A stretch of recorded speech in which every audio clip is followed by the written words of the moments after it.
스토리텔링 성경 마태복음 제24장 말세의 환란과 재림 소제목입니다. 예루살렘 성전 파괴에 대한 예언.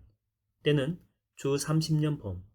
예수께서 십자가를 지시기 전에 마지막 한 주간, 곧 순환주간의 화요일 혹은 수요일쯤, 그날 예수님은 무리에게 가르치는 것을 마치시고 예루살렘 성전을 막 떠나려고 하셨습니다. 바로 그때 제자들이 예수님께 다가와서 성전 건물을 가리켜 보이며 감탄 섞인 목소리로 말합니다. 주님 보십시오. 이 예루살렘 성전은 정말 대단하지 않습니까? 웅장하고 아름다운 건물들 하며 바닥에 깔린 으리으리한 돌들 하며. 예수께서는 얼핏 동조하면서도 엄숙한 어조로 의외의 말씀을 하십니다. 그래, 너희가 보고 있는 그대로 대단하구나. 하지만 너희는 저 성전의 모든 건물을 잘 보아두어라. 그 모든 건물이 다 무너져 돌 하나도 돌 위에 얹혀있지 못할 날이 반드시 이를 것이다. 네? 대체 그게 무슨 말씀이신지? 이 성전이 무너진다니요? 제자들이 자랑스럽게 가리킨 성전 건물. 그것은 당시 웅장한 규모를 자랑하던 헤롯 성전입니다. 이 성전은 헤롯 대왕 통치 때인 주전 20년에 착공하여 헤롯 아그리파 2세 때인 주 63년에 완공된 거대한 규모의 성전입니다. 그런데 이 성전은 예수께서 말씀하신 때로부터 40년쯤 후에, 그러니까 성전이 최종 완공된 때로부터 7년 후에 로마의 장군 디도가 이끄는 로마 군대에 의해서 돌 하나도 돌 위에 남아있지 않을 만큼 아주 철저하게 파괴됩니다. 이때가 주 70년입니다. 소제목입니다. 종말과 관련된 재난의 시작. 성전뜰에서 나오신 예수님은 근처 올리브산에 올라서 자리를 잡고 앉으셨습니다. 올리브산은 예루살렘 동편에 있는 해발 814m가량의 산으로 예루살렘 시내 전체를 조망할 수가 있습니다. 올리브산, 곧 감람산이라고 하는 명칭은 산 전체에 널리 퍼져 있는 올리브나무 숲에서 유래된 이름입니다. 때의 제자들이 예수께 나와서 조용히 묻습니다. 방금 예수께서 하신 말씀, 곧 예루살렘 성전이 철저하게 무너질 것이라고 하는 말씀이 머릿속을 계속 맴돌았기 때문입니다. 주님, 언제 그런 일이 일어나겠습니까? 그리고 주님께서 다시 오시는 때와 세상 마지막 날에는 어떤 징조가 나타나겠습니까? 제자들의 질문을 받고 예수님은 자세를 고쳐 잡으며 진지하게 말씀하십니다. 너희는 누구에게도 속지 않도록 조심하여라. 세상 마지막 날에는 많은 이들이 나타나서 자기가 그리스도라고 주장하며 무사람을 그릇된 길로 이끌 것이다. 세상에 그리스도를 참칭하는 사악한 자들이 나타난단 말입니까? 그렇다. 또 너희는 전쟁에 관한 소식과 소문을 자주 듣게 될 것이다. 그러나 두려워하지 말라. 그런 일이 반드시 일어나겠지만 그것이 최종적으로 마지막 때는 아니다. 세상 종말엔 민족과 민족이, 나라와 나라가 대항해서 서로 싸울 것이다. 또 세상 곳곳에 기근이 있겠고 여기저기서 큰 지진이 일어날 것이다. 그러나 이 모든 일은 단지 세상 끝날에 닥쳐올 큰 재난의 시작일 뿐이다. 원어의 의미로 볼 때에 재난의 시작은 출산 고통의 시작이라고 하는 뜻입니다. 말하자면 예수님의 재림이란 소망찬 출산을 앞두고 반드시 겪어야 할 진통이란 그런 의미를 가지고 있습니다. 세상 종말에 관한 예수님의 말씀은 계속됩니다. 제자들아, 그때 너희는 내 사람이라는 이유로 고통을 겪고 죽임당할 것이며 온 세상이 나로 인해서 너희를 크게 미워할 것이다. 그리하여 너희 가운데 많은 이들이 그런 세상의 핍박을 견디지 못하고 죄 가운데 빠져 서로 배반하고 미워할 것이다. 그뿐 아니다. 또한 거짓 선지자들이 곳곳에 나타나 많은 사람들을 미혹할 것이고 세상에는 불법이 날로 더 많아져 많은 사람들의 사랑이 급속도로 식어갈 것이다. 세상 마지막 날의 때와 징조를 묻는 제자들의 질문에 예수님의 때에 대해서는 침묵하십니다. 하지만 징조에 대해서는 말씀하셨습니다.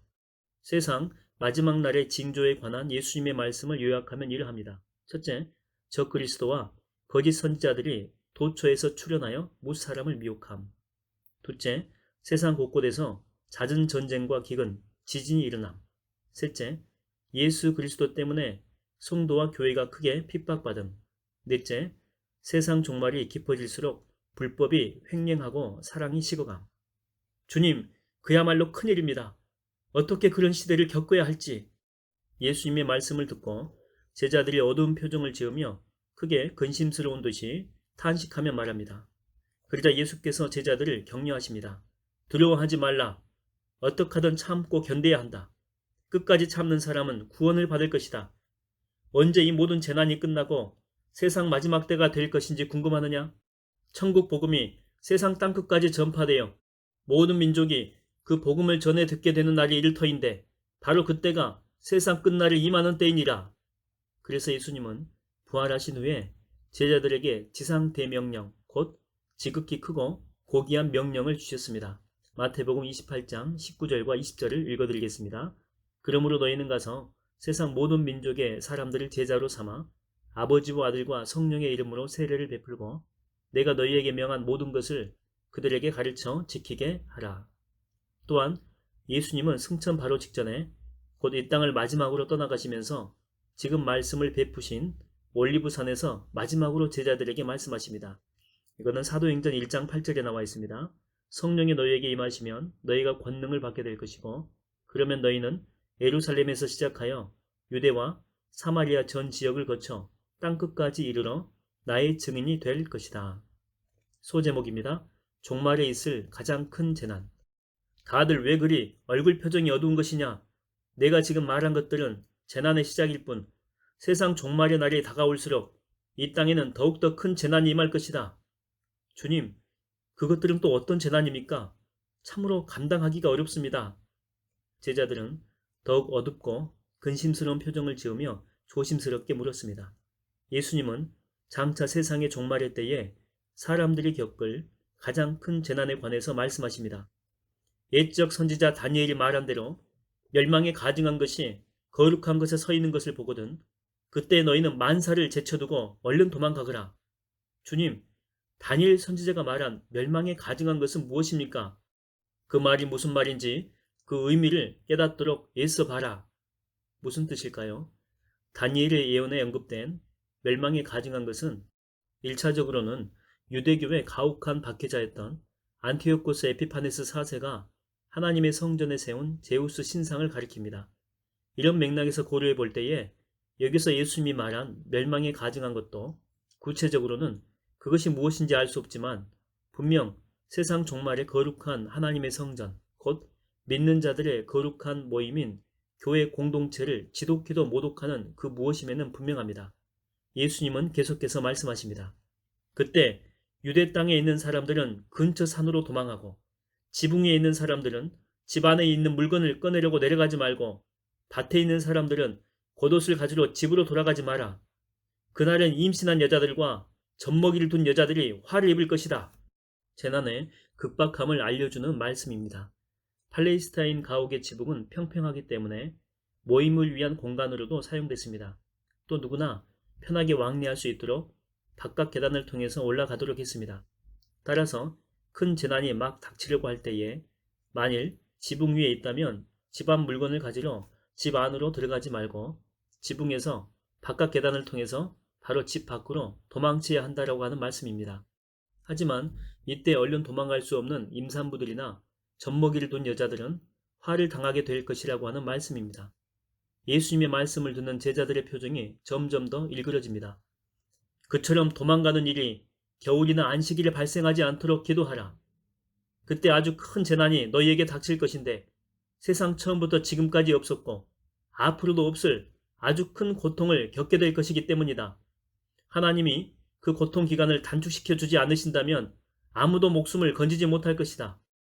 그러나 하나님은 택하신 자들을 위해서 그 기간을 단축시켜 주실 것이다. 예수님이 말씀하신 전무후무한 큰 재난은 무엇일까요? 1차적으로는 주 70년에 예루살렘에 임한 끔찍한 재앙을 가리킵니다. 그때 로마 군대는 예루살렘 주민들을 무자비하게 살육했고 예루살렘의 왕궁과 성전을 비롯한 모든 건물과 가옥을 철저하게 파괴하고 불살랐습니다. 이런 끔찍한 재난이 본보기가 되어서 궁극적으로는 예수님의 재림 직전에 교회와 성도가 적 그리스도의 세력으로 인해서 겪게 될 세상 종말의 큰 환란을 가리킵니다. 한편 예수님은 그런 큰 재난이 겨울이나 안식일에 발생하지 않도록 기도하라고 말씀하십니다. 그 까닭은 추운 겨울은 도망가기 힘들 뿐 아니라 의식주 조달도 어렵기 때문입니다. 또 안식일에는 일정 거리, 대략 한 1.8km 정도 됩니다. 이 이상 이동하는 것을 율법으로 금하고 있기 때문입니다. 하지만 그때의 재난이 아무리 크고 끔찍할지라도 소망은 있었습니다. 하나님께서 택한 자들을 구원하시기 위해서 그 재난의 기간을 단축하실 것이기 때문입니다. 이로 볼 때 종말에 있을 대재난 역시 하나님의 주관하에 전개되고 있음을 분명히 알 수 있습니다. 그때 누군가 너희에게 말하기를 보라, 이분이 그리스도다. 혹은 저분이 그리스도다 하여도 그 말을 믿지 마라. 세상 종말의 때에는 거짓 그리스도들과 거짓 선지자들이 많이 나타나서 이런저런 놀라운 기적을 행하며 하나님께서 택하신 사람들까지도 미혹할 것이다. 주님, 그렇다면 거짓 그리스도들과 거짓 선지자들도 기적을 행할 수 있습니까? 그게 정말 가능한 일입니까? 그래, 맞다. 하지만 그런 자들의 기적은 하나님의 능력에서 비롯되는 것이 결코 아니다. 사탄과 귀신들의 능력에 힘입어 그렇게 행하는 것이다. 사탄과 귀신들은 본디 악령인 만큼 제한적이나마 나름대로 기적을 행할 수도 있다. 하지만 그들의 기적은 어설프고 악한 것으로 단지 사람을 홀리기 위한 것이니라. 네, 주님, 그렇군요. 보아라. 그러므로 내가 너희에게 미리 단단히 일러둔다. 그때 누가 너희에게 말하기를 그리스도가 광야에 계신다 하여도 나가지 말고 그리스도가 골방에 계신다 하여도 절대로 믿지 마라. 번개가 동쪽에서 치면 순식간에 서쪽까지 번쩍이듯 인자가 이 땅에 오는 것도 그럴 것이다. 보라, 시체가 있는 곳엔 독수리들이 모여들기 마련이다. 세상 종말에 지금껏 말한 모든 징조들이 일어나면, 다시 말하면 시체가 있으면 그때 예수님의 재림이 반드시 임할 것, 다시 말하면 독수리들이 모여들게 마련이다라고 하는 말씀입니다. 아울러 예수님의 재림은 번개가 동쪽에서 치면 순식간에 서쪽까지 번쩍이듯 그렇게 순식간에 전 우주적으로 선명하게 일어날 것이다 라고 하는 뜻입니다. 따라서 주님께서 어떤 특정 장소나 국가에만 임했다라고 하는 것은 전혀 터무니없는 헛소문으로 취급하면 된다라고 하는 것입니다. 소제목입니다. 재림의 징조. 이제 예수님은 세상 마지막 때의 징조들인 이런저런 큰 재난들이 종료되고 마침내 예수님 자신이 하늘로부터 지상으로 재림하는 엄청난 광경에 대해서 말씀하십니다. 그 재림의 날에는 과연 어떤 일들이 일어날까요? 보아라, 세상 마지막 때에 큰 고통과 재난의 기간이 지나면 하늘의 태양이 갑자기 어두워지게 될 것이다. 그때 달은 빛을 내지 못하고 별들은 하늘에서 우수수 떨어지며 천체마저 크게 흔들릴 것이다. 아, 주님, 상상만으로도 두렵습니다. 예수님의 이 말씀은 비유일까요? 아니면 실제일까요? 예수님이 십자가에서 운명하셨을 때에도 해가 빛을 잃고 온 땅에 어둠이 임하는 놀라운 기상이변이 실제로 있었습니다. 또 후일 사도 바울과 베드로 역시 교회에서 보낸 편지에서 예수님의 재림 때에 있을 드라마틱한 장면과 그때 펼쳐질 전 우주적인 대파괴 현상에 대해서 언급하였습니다. 자, 그렇다면 계속해서 예수님의 재림 때에 펼쳐질 놀라운 광경에 대해서 들어봅시다.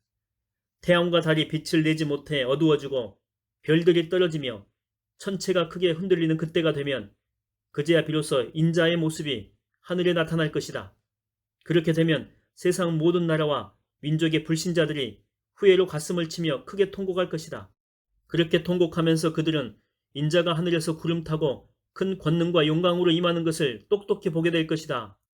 예수님의 재림 때 그제야 예수님을 십자가에 못 박은 자들과 천국 복음을 배척하고 메시아를 거부한 모든 불신자가 처절하고 절박한 후회의 심정으로 자기 가슴을 치며 크게 울부짖게 될 것이라고 하는 말씀입니다. 그런 자들과 세상 모든 이들이 보는 가운데 예수님은 마치 개선 장군이 말을 타고 당당하게 입성하듯 구름을 타고 큰 권능과 영광으로 지상에 임할 것이라고 하는 말씀입니다. 주님, 정말 놀라운 광경입니다. 그런 날이 빨리 왔으면 좋겠어요. 그렇다. 인자가 재림할 때에는 천사들의 나팔 소리가 크게 울려 퍼지는 가운데 인자가 보낸 천사들이 하늘 이 끝에서부터 저 끝까지 온 사방에서 택한 자기 백성들을 모을 것이다. 여기 천사들의 나팔 소리는 그리스도의 최후 승리를 선포하고 축하하는 대창가라고 할 수 있습니다. 따라서 그 나팔 소리는 신자들에게는 기쁨과 복됨의 소리인 반면 불신자들에게는 고통과 통곡의 소리가 될 것입니다. 그러므로 너희는 무화과 나무로부터 교훈을 배우라. 그 가지가 더 연해지고 잎이 돋아나면 여름이 가까운 줄로 너희들이 알지 않느냐. 무화과 나무는 뽕나무과의 낙엽 관목으로 팔레스타인 지방에서 널리 재배되는 과수입니다. 이 나무의 열매는 주로 식용이나 약용으로 쓰입니다. 이 나무는 봄철 곧 6월절 시기인 3, 4월 정도가 되게 되면 생기를 얻고 6월이면 그 가지가 연해지면서 잎사귀가 무성하게 돋고 열매가 점차 익어갑니다. 사람들은 이런 모습을 보고 여름이 가까이 이르렀음을 알게 된 것입니다. 이와 같이 너희도 세상 종말에 내가 말한 여러 징조를 보거든 인자가 가까이 문 앞에 이른 줄로 알라. 분명히 말하노니 이 세대가 다 지나가기 전에 이 일이 다 이루어질 것이다.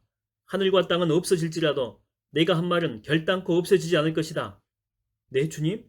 우리 세대가 다 지나가기 전에 주께서 말씀하신 그 모든 일들이 다 일어날 것이라고요? 그게 정말입니까?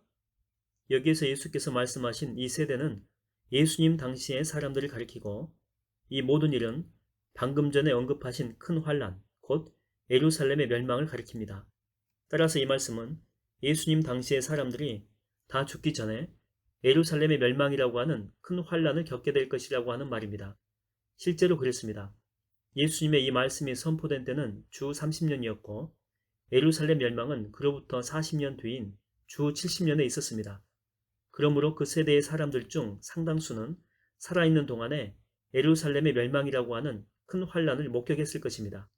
소제목입니다. 재림의 때는 아무도 모름. 주님, 그렇다면 주님은 언제 이 땅에 다시 오십니까? 제자들은 아무래도 주님의 재림 일시가 궁금한 모양입니다. 그러나 재림의 일시에 관한 예수님의 답변은 아주 명료했습니다. 모른다. 재림의 그날과 그 시각은 아무도 모른다. 하늘의 천사도 모르고 하나님의 아들조차도 모른다. 오직 하늘 아버지만이 아신다. 이 말씀은 메시아 곧 성자 예수님의 전지성을 부정하는 말이 아닙니다. 다만 성부 하나님과 성자 예수님의 역할 구분 또는 성부에 대한 성자의 겸양의 말씀입니다. 어쨌든 예수님은 재림의 구체적 일시는 전적으로 하나님의 주권하에 놓인 일임을 강조하셨습니다. 따라서 성경의 모든 곳에서 예수님의 재림 일시를 구체적으로 말하고 있는 데는 없습니다. 누군가 구체적인 일시를 말한다면 그 자는 곧 이단입니다. 그러므로 예수님은 우리가 재림의 때에 관심을 기울이기보다는 언제라도 재림을 맞이할 만반의 준비를 갖추는 것이 더 바람직하다라고 가르치십니다. 이런 맥락에서 이제 예수님은 재림의 불시성에 관해서 말씀하십니다. 노아 때를 생각해 보아라. 인자가 다시 올 때는 노아의 때와 비슷할 것이다. 노아 때의 사람들은 노아가 방주 안에 들어가던 그날까지도 장가가고 시집가면서 흥겨운 잔치를 벌였다. 마침내 큰 홍수가 나서 모든 것을 다 쓸어갈 때까지도 사람들은 무슨 일이 일어나고 있는지 전혀 알지 못했다. 인자가 이 땅에 다시 올 때도 역시 그럴 것이다.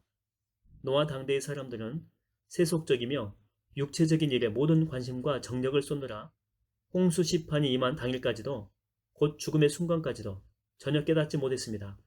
노아 시대의 사람들이 그렇게 불시에 홍수의 심판을 당했듯 세상 종말의 시대에도 사람들이 그렇게 세상 일에 온통 관심을 쏟고 있을 때 불시에 예수님의 재림을 맞이하게 될 것이다 라고 하는 교훈입니다.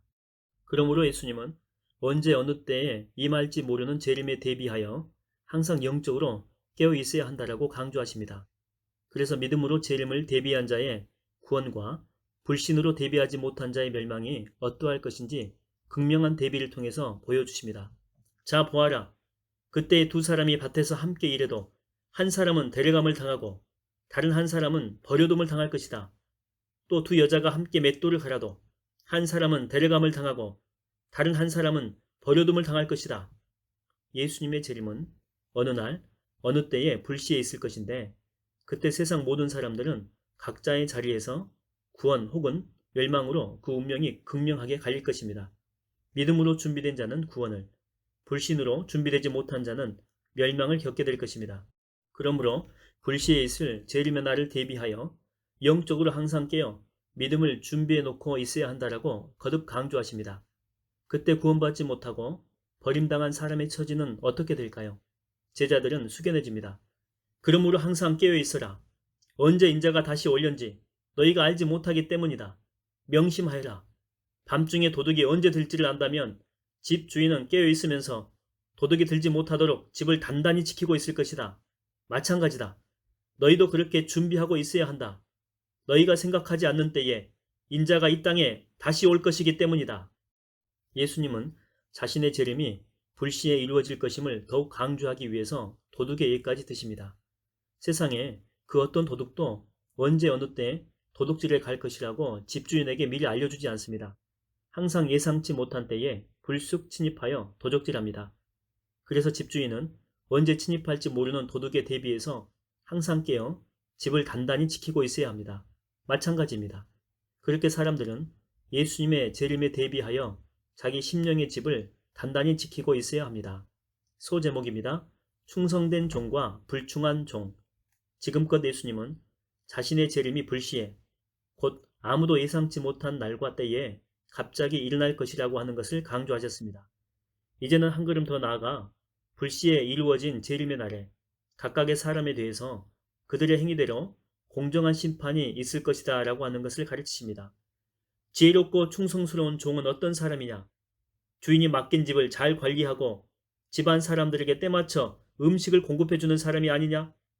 종이 그렇게 자신에게 맡겨진 일을 충실하게 잘 감당하고 있을 때 주인이 돌아와서 그런 모습을 보게 된다면 그 종은 응당 칭찬을 받지 않겠느냐?